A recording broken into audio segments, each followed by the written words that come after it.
Hello students, हम लोग business studies में ऑर्गेनाइजिंग पढ़ रहे थे। पिछली क्लास में हम लोगों ने ऑर्गेनाइजिंग का मीनिंग पढ़ा था और ऑर्गेनाइजिंग प्रोसेस में कौन कौन से स्टेप्स होते हैं वो हमने पढ़ा था। उसका लिंक आपको डिस्क्रिप्शन में मिल जाएगा। आज हम लोग पढ़ने जा रहे हैं इम्पोर्टेंस ऑफ ऑर्गेनाइजिंग। ऑर्गेनाइजिंग क्यों करते हैं, इसका बेनिफिट क्या है, ऑर्गेनाइजिंग का एडवांटेजेस क्या क्या हैं। तो ऑर्गेनाइजिंग के इम्पोर्टेंस को समझने के लिए इसका स्टेप्स आपको पता होना चाहिए, ऑर्गेनाइजिंग का मीनिंग पता होना चाहिए, जो ऑलरेडी बताया जा चुका है। लिंक मिल जाएगा डिस्क्रिप्शन में।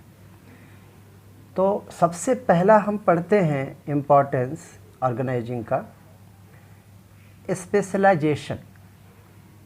हम लोग जानते हैं कि ऑर्गेनाइजिंग जो हम लोग स्टेप्स पढ़े थे उसमें था कि identification and division of work को डिवाइड किया जाता है और एबिलिटी के अकॉर्डिंग असाइन किया जाता है, लोगों को काम दिया जाता है।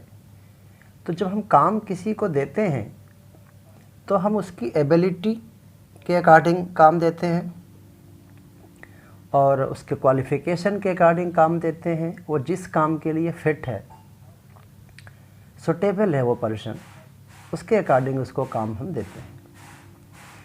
तो एक तो जो एक्सपर्ट बंदा होगा उस पर्टिकुलर वर्क के लिए उसी को दिया जाएगा और वो सेम एक्टिविटी रिपीटेडली करेगा, रोज़ रोज़ रोज़ पर डे वही काम करेगा।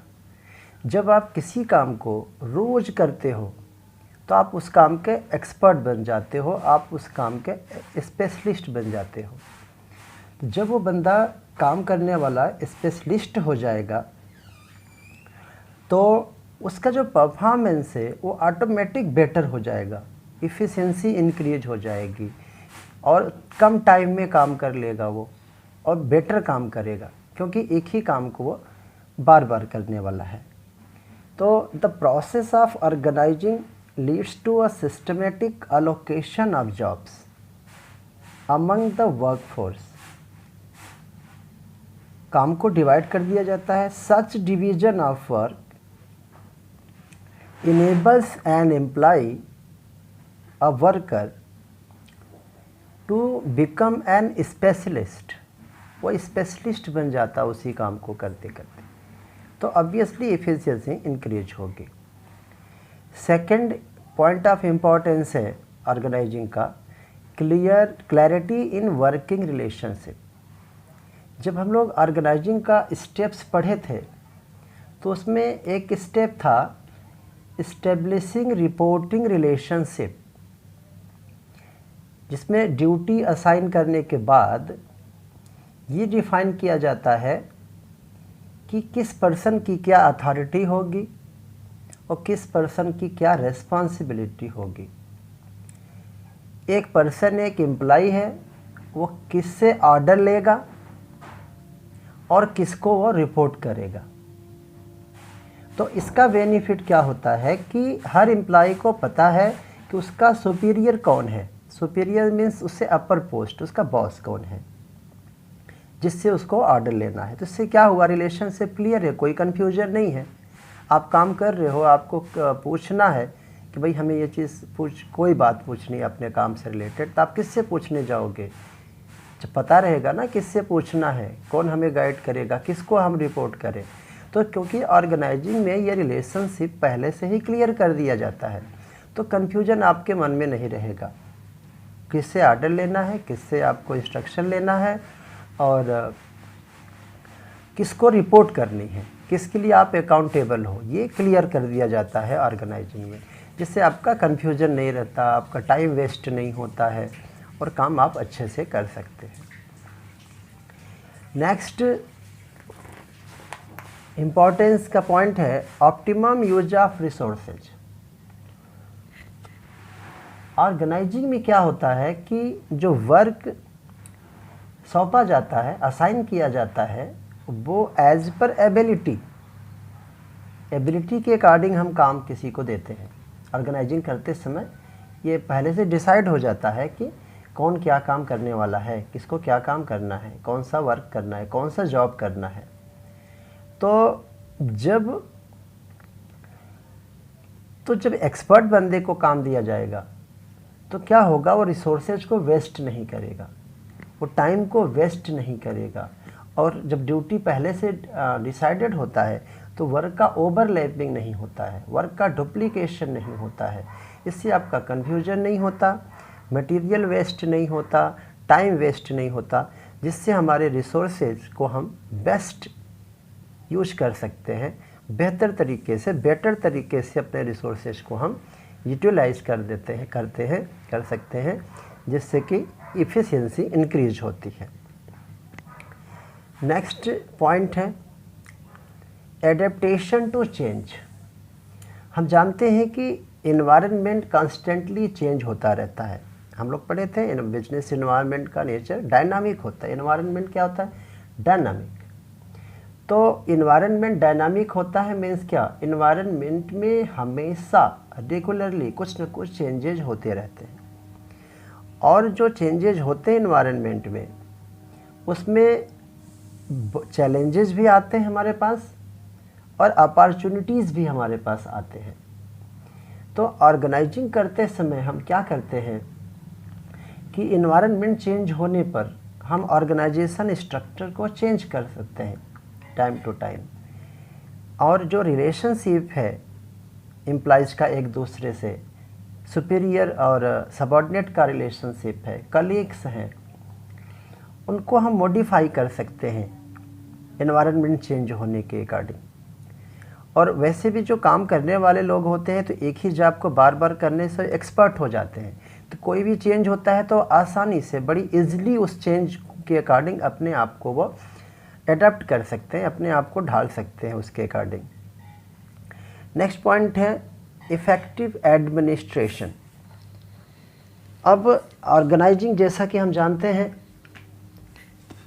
कि अथॉरिटी क्लियर होती है, रिस्पॉन्सिबिलिटी क्लियर होती है, कौन सुपीरियर है किसका ये क्लियर होता है, कौन किसका सबऑर्डिनेट है ये भी क्लियर होता है, कौन किसको ऑर्डर देगा और कौन किसके लिए अकाउंटेबल होगा। ये सारी बातें ऑर्गेनाइजिंग करते समय ऑलरेडी क्लियर होती हैं। तो क्योंकि सारी चीज़ें क्लियर होती हैं तो हम बिल्कुल जो भी अगर कुछ गड़बड़ी होती है तो हम आराम से ये रिस्पॉन्सिबिलिटी किसकी थी ये हम पता कर सकते हैं, क्योंकि वर्क डिवाइडेड है, कौन सा जॉब किसको असाइन किया गया है ये पहले से क्लियर है। तो आराम से हम कंट्रोल कर सकते हैं। कोई मिस्टेक होता है तो आसानी से हम आइडेंटिफाई कर लेंगे कि ये किस पर्सन की रिस्पॉन्सिबिलिटी थी, तो उससे हम जवाब करेंगे, उससे सवाल करेंगे। तो आराम से हम एडमिनिस्ट्रेशन बहुत ईजी हो जाता है ऑर्गेनाइजिंग से। Development of personal, next point है इम्पोर्टेंस ऑफ ऑर्गेनाइजिंग, पढ़ रहे हैं हम लोग। डेवलपमेंट ऑफ पर्सनल, तो ऑर्गेनाइजिंग से क्या होता है कि जो मैनेजर्स होते हैं उनमें क्रिएटिविटी आती है, और उसमें क्योंकि उनको डिसीजन लेना है, अपने हिसाब से डिसीजन लेना है, और तो वो इनोवेशन भी कर सकते हैं, वो अपने काम को और अच्छे स्किल से कर सकते हैं, क्योंकि एक ही person same job per day perform करता है तो वैसे भी उस काम का वो एक्सपर्ट हो जाता है। वो न्यू आइडियाज़ भी वो ला सकता है, इस काम को और बेटर तरीके से कैसे किया जाए, नए नए आइडियाज़ लाता है, वो इनोवेशन लाता है, तो जिससे उसका डेवलपमेंट होता है। नेक्स्ट है पॉइंट एक्सपेंशन एंड ग्रोथ।